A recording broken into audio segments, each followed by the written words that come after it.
நாம் தொடர்ந்து கர்த்தருடைய வார்த்தைக்கு நேராக நாம் கடந்து போகிறோம். 128வது சங்கீதம் 2வது வசனத்தை நாம் எல்லாரும் சேர்ந்து வாசிக்க போகிறோம்.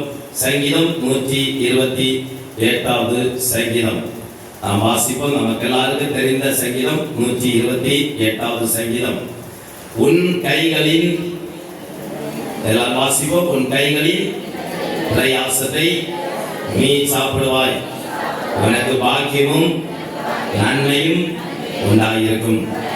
அப்படியே கண்ணமோடும் ஆண்டவரையோடு பேசும், இந்த வார்த்தை கொண்டு பேசும், உடைய ஜனங்களோடு இடைப்படும். இன்னைக்கு ஆண்டவருக்கு சத்தம் சபையிலே வெளிப்படுவதாக. ஆண்டவர் சத்தத்தை கேட்க இந்த மக்கள் பல மைல்கள் கடந்து பிரயாணம் செய்து இந்த சபையில வந்து இருக்கிறாங்க. இயேசுவே உடைய சத்தம் வெளிப்படுவதாக. இயேசுவின் நாமத்தில் பிதாவே, ஆமென். ஆண்டவரும் இரட்சகருமாகிய இயேசுவின் நாமத்தில் எல்லாருக்கும் அன்பான வாழ்த்துக்களை தெரிவிக்கிற இந்த காலை நேரத்தில் நம்முடைய சிந்தனைக்காக இந்த சங்கீதம் 128வது சங்கீதம்.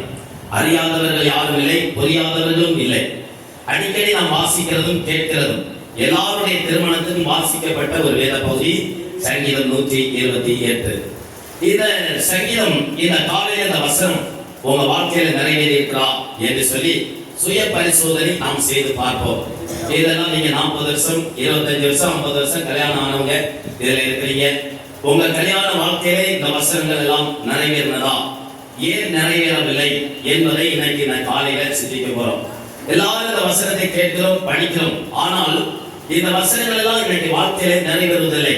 உன் கையின் பிரயாசம், நாம் கஷ்டப்பட்டு உண்டாக்குற பணம், செல்வம், வீடுகள், ஆஸ்திகள், அப்படியெல்லாம் கஷ்டப்பட்டு உருவாக்கப்படுகிற பணங்கள் இன்னைக்கு பார்த்தீங்கன்னா அது பல வழிகளிலே பணங்கள் போய்விடுகிறது, பொருட்கள் போய்விடுகிறது. கர்த்தருக்கு மகிமை உண்டாகட்டும். இந்த கஷ்டப்பட்டு உழைக்கிற பணங்கள் இன்றைக்கு பார்த்தீங்கன்னா பிறர் சாப்பிடுகிறார்கள். அது வழக்கா இருக்கலாம், கேஸா இருக்கலாம், இல்லையென்றால் வீண் செலவுகள், ஆஸ்பத்திரிகள், சில வட்டி, எப்படியோ அந்த காசுகள் போகிறது.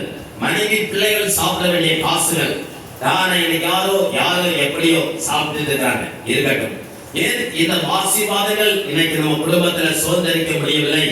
நாம் எல்லாரும் இந்த கையின் பிரயாசத்தை சாப்பிட வேண்டும். அது தேவனுடைய திட்டம், ஆசீர்வாதம் தேவன் நமக்கு தந்திருக்கிறார். ஆனால் சாப்பிட முடியல.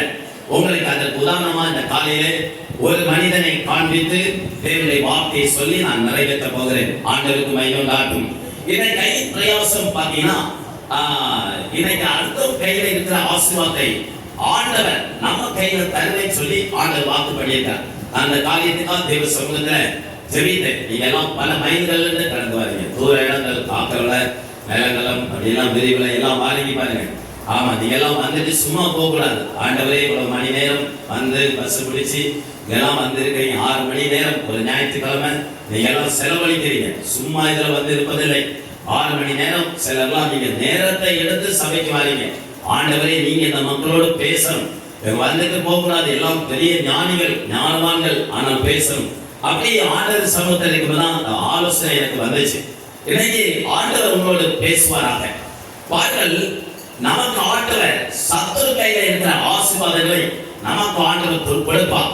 வேதத்திலே நிறைய பேரை நாம் காட்ட முடியும். ஆனால் நேரத்தை பொறுத்து ஒரு குடும்பத்தை, யாக்கோபை உங்களுக்கு முன்னாக வைத்து நான் உங்களுக்கு சொல்ல போறேன். யாக்கோபு கஷ்டப்பட்டு பிரயாசப்பட்டான். ஆனால் அவருடைய ஆசீர்வாதத்தை எல்லாம் லாபான் சுருட்டினான்.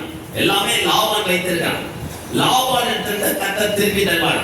எப்படி தருகிறார்? வாசிகள் ஆதியாகமத்தின் புத்தகம் 31வது அதிகாரத்தில் நீங்க வாசிக்கும் போது அங்க 7-8 வசனங்களை நீங்கள் வாசிக்கும் போது நாம் படிக்கிறோம்.